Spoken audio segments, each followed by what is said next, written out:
a series where we worked on relationships with others. How we could look at life a little differently, spiritually become that light that we seek to be on the planet. And everyone learned a lot, right? Yep. And we're applying what we learned, right? Yeah.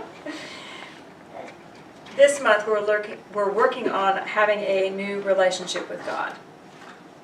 Did you even realize that you have a relationship with God? Yes. Okay. Did you realize that it's your responsibility to maintain that relationship with God? Okay, good.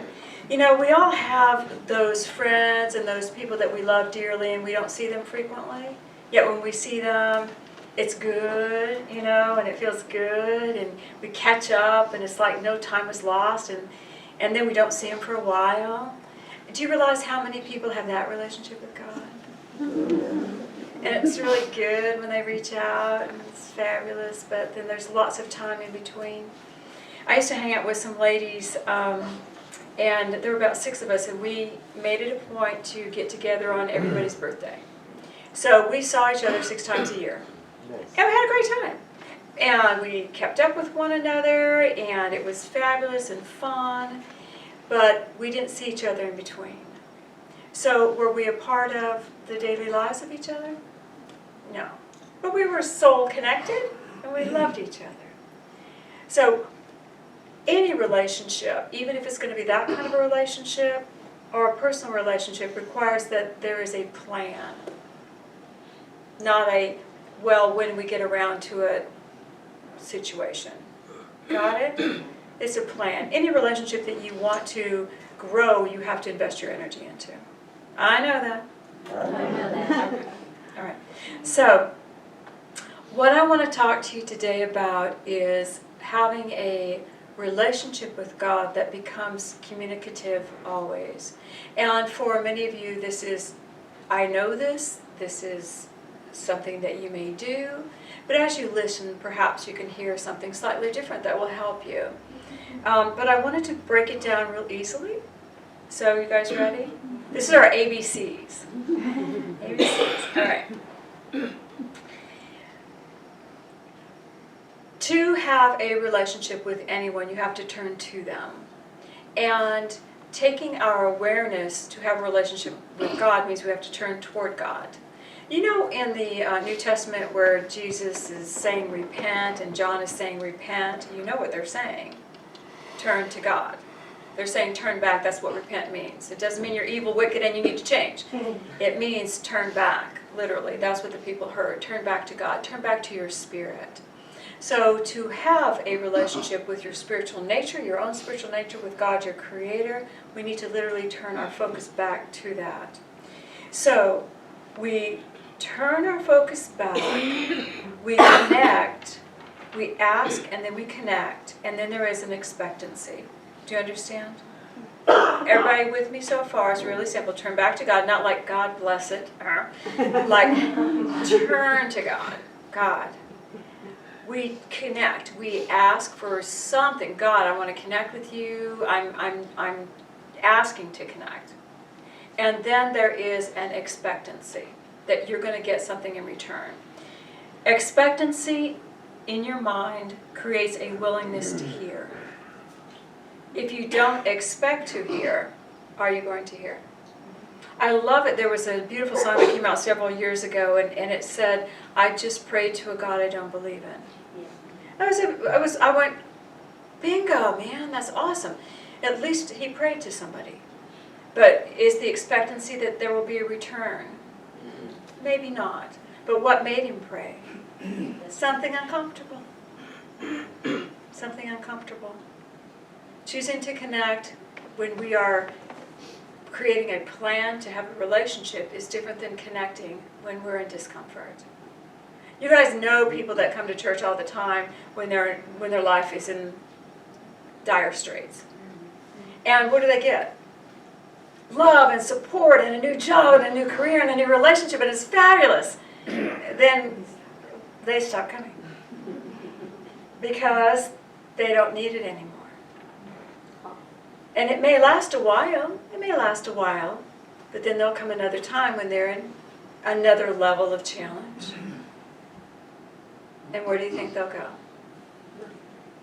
Back to a church. Do you think they have understood a relationship daily with God?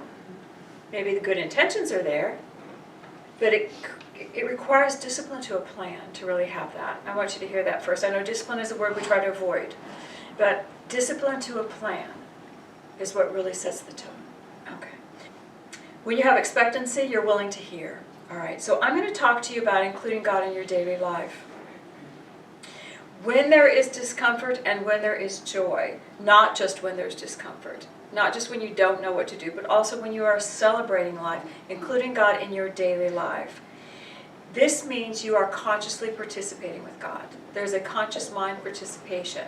That means everything that you're experiencing, you're looking to God to be a part of. Do you understand what I'm saying? So we know when you have an accident or hurt yourself, you're turning to Spirit immediately. Divine intervention, please, right now. Guys pulling into your lane, oh God, come on, right now. And we're asked for it. We ask for it. But when we get that special little bonus, do we go, yay God, thank you, thank you, thank you? Yeah. That's awesome. Okay. All right. So those are conscious mind connections with Spirit, and that's consciously asking to be one with God. When you do that, when you start your day, you're with connecting with God through your prayer, your meditation, and then you say to God, I want to walk in this, walk with me. I want to stay here. You don't say to God, over and out. I got this. You say, stay with me. So I'm walking with you now. What you may get, everybody's answers and everybody's communication is unique to them. Some people get a lot of symbolism. And you know, symbolism is the key to the universe. Some of you get symbolism, right? You see a number, you'll see a message, you'll see a billboard, you'll get the burning bush. And you know when you see that, that's Spirit talking to you. Sometimes we just get like this feeling, like a download of Spirit, energy. Somebody will say something that hits us a certain way. But all throughout the day, we are in communication with our divine, with Spirit, with God. So, every answer is different. Energy is information, you know. This basic premise. Energy is information. When you get any feeling, that's information coming to you whether you realize it or not. When you see a symbol and you go, that means something, I know it means something to me, I don't know what it means, how often do you do that? And then you call everybody. What does the 4 mean? What does the 4 mean? I keep saying 4s. What does that mean? What does the 3 mean? I keep saying 3s. But people get it with numbers. But we know we have just received some communication because we've received energy. And if you just pause when you get that, breathe, pause. God, thank you. I know you just sent me a sign, a message of some sort. Decode it in me so I can use it. And just receive it. Okay? All right. In each, there is a deep stirring of our own spirit. That's when we know we're in communication. There is a deep stirring of our own spirit. And we can feel it. We know. We know. So, when we bring Spirit into our daily lives, it's called bringing God into the details. And when we do that, we can walk with Spirit. Got it? How many of you want to do that? Oh, it's a lot. Okay, that's good. Good, good, good. How many of you realize that it requires energy on your part to do it? Okay. How many of you are ready? You don't have to pretend. Okay, good. All right. So we do want God to help us in our material lives. We do want God to be with us. You know? And any of you who have lived that for any length of time, you know when you've fallen out. I fell out this morning. I went, oh, darn it, my human self. We're back to the divine, Cindy. Get back into your higher self, your divine. We want to live there. We want to interact with matter at that level. The second aspect is including God in our spiritual life. And so I want to take a moment to talk to you about prayer and meditation. And again, this may be review, but it may be helpful to sit in a review class. All right. We know in prayer, we're sitting in a moment. We are letting the outer go. We shut our eyes, typically. We tune to the divine, and we put that request up. Please, I need you to guide, to talk to me, to connect with me, whatever we need in that moment. And it can be just simply, I need to feel you. I need to feel you right now. And we set that up. And when we have that expectancy, the receptivity is there, and we can begin to feel the connection. Sometimes in prayer, when you're putting it out, if you don't look for the connection, which you're not taught to do basically, but you need to look for the connection, then you'll get that back. It's not hit and hope. Hope you heard me, God. It's God. Pause. In this moment, I'm asking to connect with you. In this moment, I have a question or a challenge. God. And then when you pause, you feel. And then you can put the question or challenge out there. I ask for this. And then pause, and you can feel, even if it's just a feeling of, we got it. Even there's no answer in it. We got you. We got you. You see? So waiting and expecting connection in prayer gives you the power in prayer. How many knew that? Okay. So we need to start practicing that. And you can do it fast if the car's coming at you. Okay, got it. You know? But take your time to connect too. Take your time. All right? And I give it to you, all the things that you would normally say in prayer. So I want to talk to you about meditation. Ready? All right. You know this, but I'm going to talk to you anyway. You are a divine energy being. You are a divine child of God. You are vibrating in your heart at the perfect state that you've always been. We are living literally in a sea of God consciousness in perfection. There's perfect energy of God around us all. It's around everything. We're never separate from God. It's all around us. This consciousness of God, this energy of supply, support, it's all around us. But when we shut our eyes to meditate, sometimes do we see like interesting shapes of people coming at us? What are you doing here? And we shut our eyes going, God, and all this stuff is here. Well, if you could imagine that in this sea, let's make it golden light. Just make golden light all around you.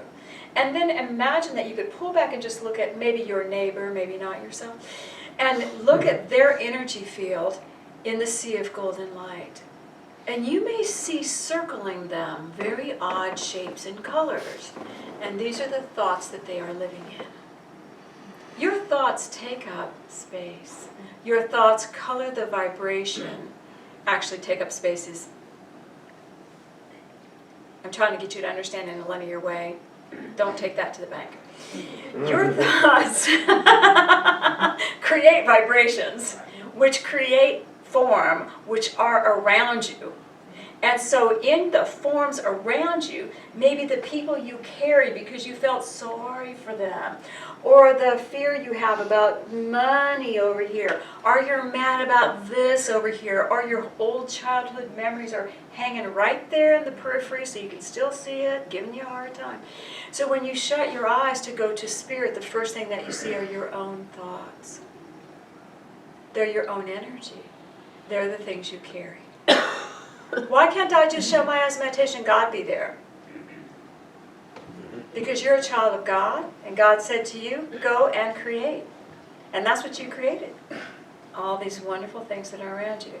Can you imagine if you looked from afar, it might look like a bunch of, what animal circles its prey in the waters before it comes at you? It might look like this energy circling you, keeping you encapsulated and keeping you away from the golden light, and making you feel like you're separate from God. But you're really not. God doesn't ever separate from you. God allows you to hold energy into whatever you want to hold energy into. But all of those thoughts that you see when you shut your eyes, they're not random. That's the thing I really want you to hear. They're not random. You wish they were, but they're not. They're energy thoughts that you have placed your energy into.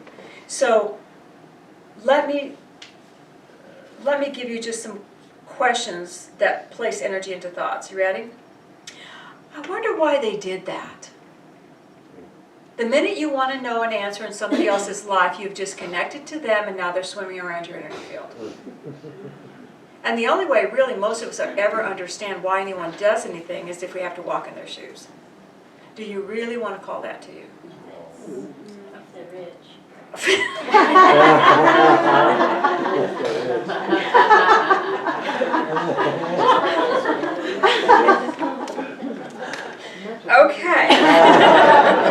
I don't even know what to do with that. Bring God into your matter, girl. We also have the energy of people in pain. Have you ever spoken with someone that you love that's in pain? And what do you want to do? You immediately want to grab them, and you want to bring them to you, and you want to say, oh, honey, it's okay, bam, bam, bam, bam, pet, love on them, love on them. But you forget that when you're done talking to them, you need to put them back in their own body. Because what typically you do is you take their energy into you, and you go, I got you, I got your pain, I'm going to carry some of it for you. Do you know what that does for that person? Nothing. They still have their pain. You can't take their pain away. All you've done is lessened it for a minute, and the minute you lessen it, guess what they manufacture? More, because their belief hasn't changed. Whatever created them pain is still there. They're going to manufacture more pain. So why do you take it in? Well, I'm being compassionate. No. Now you have swimming around you pain. Because I needed to understand. I need to make it better for them. I don't trust that they're a child of God and can make it better for themselves. I don't trust that. So I need to hold their pain. Got it? Do you really want to do this? The other thing that they wanted us to look at is power. We are continually giving our power away. All the time. All the time in the stupidest ways. And I use that lovingly. Because I do it. When you see a scene flash in front of you and it's a male boy or I don't even have an example. It could be a guy you saw at the grocery store. What are you doing in my meditation time? Something happened between you and the guy at the grocery store where you gave him some of your power. If you think that you were unkind to the grocery store guy, he's got your power. If you think that he was unkind to you and he's still in your energy field, he's got your power. Do you see? We're not moving past these moments. And we have random people in our field that we carry all the time. Somebody say they understand. I understand. Okay. All right. So when you shut your eyes, what we're seeing is, where is my energy being invested? Sometimes it takes an hour or a half an hour to get past all of that, to get to the golden light, to get with God, right? Sometimes it takes a while to, okay, all right, pull my power back, okay, okay, so let me give you what to do. Guy at the grocery store, okay, you're in my field. I'm going to pull the power I gave you back to me. I'm going to ask God to fill you with love, and it's forgiven. Whatever happened, I give you to God. I don't care. I give you to God. Okay? Easy peasy. Carrying somebody's pain. Oh, they're so painful. Okay, look. I'm not going to give you back your pain. I'm going to give it to God. The pain I carry about you, I'm going to give to God. I'm going to ask that God's love fill you now and bless you, and I'm going to give you to God. You see? Now they're out of my field. Now I haven't hurt or harmed any man, have I? Or myself. And then when you see the wonder why. Oh, how'd you get here? I wondered why you did what you did. Oh my goodness. How often do you wonder why somebody does something uncomfortable and what we would call it not good? Air quotes. And how could that be? It's in your field. Do you really want it in your field? So, wonder why. Oh, there you are. Okay. You know what? I don't care why. I'm going to take my power back. I don't need to know your journey. I don't need to understand why you did what you did. I'm going to trust you're a child of God even if I can't see it. God, fill this person with light and take them where they need to be, not where I want them. Take them to your heart, where they need to be, but I'm going to bring my power back to me. Now, can you see how just those three little things, so there's many other ways you invest your power and stuff, but those three little ways will neutralize that energy. But what I want you to hear, when you shut your eyes, you're looking at what you've gathered. When you shut your eyes, your qualities don't come forward. You don't shut your eyes and go, oh, look, I'm just a beautiful rose. Oh, look at me. You have to go through all these other thoughts first before you can get to the truth of you, which is deep inside. And that's where you see your beauty, your peace, your wonderfulness. God never distances him or herself from us. We distance ourselves from God with these thoughts. Okay, all right. Gotten it? Yes.